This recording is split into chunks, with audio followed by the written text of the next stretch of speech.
ಎಲ್ಲರಿಗೂ ನಮಸ್ಕಾರ. ಇಂದಿನ ಪ್ರಮುಖ ಪ್ರಚಲಿತ ಘಟನೆಗಳು. ಪ್ರಶ್ನೆ 1. ಮೊದಲ ಬಾರಿಗೆ GI ಟ್ಯಾಗ್ ಪಡೆದ ಇಂಡಿ ಮತ್ತು ಪುಳಿಯಂಕುಡಿ ನಿಂಬೆಗಳನ್ನು ಯಾವ ಭಾರತೀಯ ರಾಜ್ಯಗಳಿಂದ ಬ್ರಿಟನ್ಗೆ ರಫ್ತು ಮಾಡಲಾಗಿದೆ? ಆಯ್ಕೆಗಳು: ಎ. ಕರ್ನಾಟಕ ಮತ್ತು ತಮಿಳುನಾಡು, ಬಿ. ಮಹಾರಾಷ್ಟ್ರ ಮತ್ತು ಕೇರಳ, ಸಿ. ಗುಜರಾತ್ ಮತ್ತು ಆಂಧ್ರ ಪ್ರದೇಶ, ಡಿ. ಕರ್ನಾಟಕ ಮತ್ತು ಕೇರಳ. ಉತ್ತರ ಎ. ಕರ್ನಾಟಕ ಮತ್ತು ತಮಿಳುನಾಡು. ಪ್ರಶ್ನೆ 2. 2025ರ ವರ್ಷದ ಪದ ಎಂದು 67 ಯಾವ ಪ್ಲ್ಯಾಟ್ಫಾರ್ಮ್ ಘೋಷಿಸಿದೆ? ಆಯ್ಕೆಗಳು: ಎ. ಆಕ್ಸ್ಫರ್ಡ್ ಇಂಗ್ಲಿಷ್ ನಿಘಂಟು, B. Dictionary com, C. Merriam Webster, D. Cambridge ನಿಘಂಟು. ಉತ್ತರ ಬಿ. ಡಿಕ್ಷನರಿ.com. ಪ್ರಶ್ನೆ 3. ಇತ್ತೀಚೆಗೆ ಕರ್ನಾಟಕ ಸರ್ಕಾರ ಕನ್ನಡ ಸಾಹಿತ್ಯ ಪರಿಷತ್ತಿನ ಕ.ಸ.ಪ. ಆಡಳಿತ ಅಧಿಕಾರಿಯಾಗಿ ಯಾರನ್ನು ನೇಮಕ ಮಾಡಲಾಯಿತು? ಆಯ್ಕೆಗಳು: A. TM. Vijayabhaskar, B. Doctor H.S. Venkateshamurthy, C.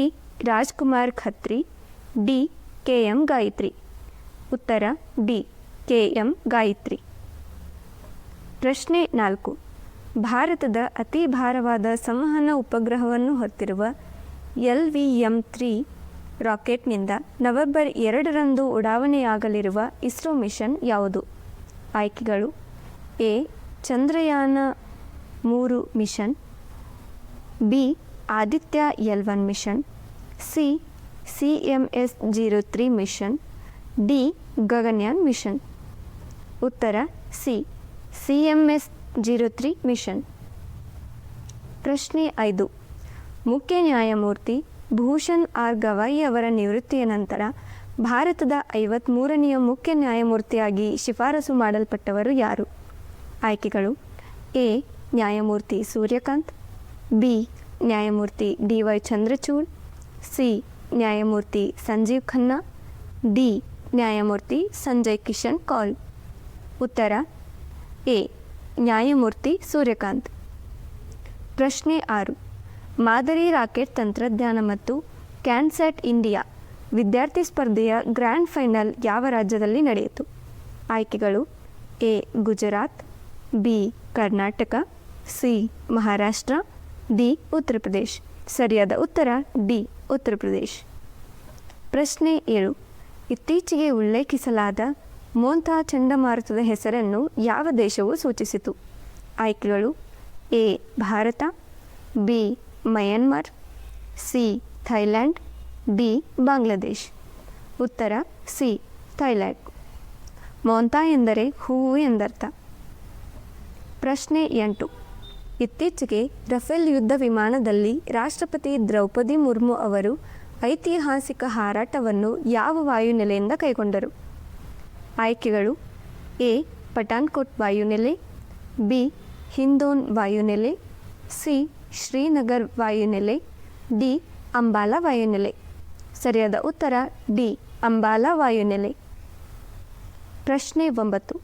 HAL ಸಂಸ್ಥೆಯು ಭಾರತದಲ್ಲಿ SJ-100 ಪ್ರಯಾಣಿಕ ವಿಮಾನ ತಯಾರಿಸಲು ಯಾವ ದೇಶದ ಕಂಪನಿಯೊಂದಿಗೆ ಒಪ್ಪಂದ ಮಾಡಿದೆ? ಆಯ್ಕೆಗಳು: A. Russia, B. France, C. America, D. Japan. ಉತ್ತರ ಎ. ರಷ್ಯಾ. ಪ್ರಶ್ನೆ 10. ಭಾರತೀಯ ಸೇನೆ ಖರೀದಿಸಿದ ಸಾಫ್ಟ್ವೇರ್ ಡಿಫೈನ್ಡ್ ರೇಡಿಯೋಗಳನ್ನು ಯಾವ ಸಂಸ್ಥೆ ಅಭಿವೃದ್ಧಿಪಡಿಸಿದೆ? ಆಯ್ಕೆಗಳು: A. ISRO, B. HAL, C. DRDO, D. ಮೇಲಿನ ಯಾವುದೂ ಅಲ್ಲ. ಉತ್ತರ ಸಿ. DRDO. ಪ್ರಶ್ನೆ 11. ಆಸಿಯಾನ್ ಯುವ ಕ್ರೀಡಾಕೂಟ 2025ರಲ್ಲಿ ಭಾರತದ 16 ವರ್ಷದ ಪ್ರೀತಿ ಸ್ಮಿತಾ ಭೋಯಿ ಅವರು ಯಾವ ತೂಕ ವಿಭಾಗದಲ್ಲಿ ಚಿನ್ನ ಗೆದ್ದರು? ಆಯ್ಕೆಗಳು: A. 40 kg, B. 44 kg, C. 48 kg, D. 50 kg. ಸರಿಯಾದ ಉತ್ತರ ಬಿ. 44 kg. ಪ್ರಶ್ನೆ 12.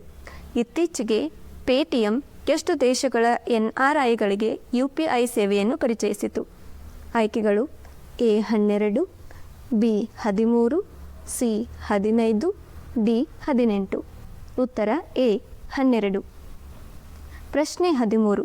ಇತ್ತೀಚೆಗೆ ಕ್ರಿಕೆಟ್ ಸೇವೆಗಾಗಿ ವಿಂಡ್ಸೋರ್ ಕ್ಯಾಸಲ್ನಲ್ಲಿ ಯಾರು ನೈಟ್ ಬಿರುದನ್ನು ಪಡೆದರು?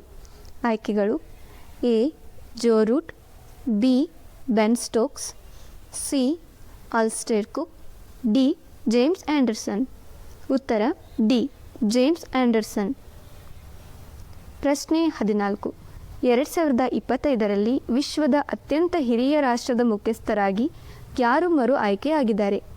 ಆಯ್ಕೆಗಳು A Paul Biya, B Cyril Ramaphosa, C Yoweri Museveni, D Teodoro Obiang Nguema. ಉತ್ತರ ಎ ಪೌಲ್ ಬಿಯಾ. ಪ್ರಶ್ನೆ 15. ಪೌಲ್ ಬಿಯಾ ಯಾವ ದೇಶದ ಅಧ್ಯಕ್ಷರು? ಆಯ್ಕೆಗಳು A Nigeria, B Ghana, C Cameroon, D Chad. ಉತ್ತರ ಸಿ ಕ್ಯಾಮರೂನ್. ಸಂವಿಧಾನಿಕ ತಿದ್ದುಪಡಿಗಳಿಂದ ಅವಧಿ ಮಿತಿಗಳನ್ನು ತೆಗೆದುಹಾಕಿದ ನಂತರ ಸತತ 8ನೇ ಅವಧಿಗೆ ಪೌಲ್ ಬಿಯಾ ಅವರು ಮರು ಆಯ್ಕೆ ಆಗಿದ್ದಾರೆ. ಧನ್ಯವಾದಗಳು.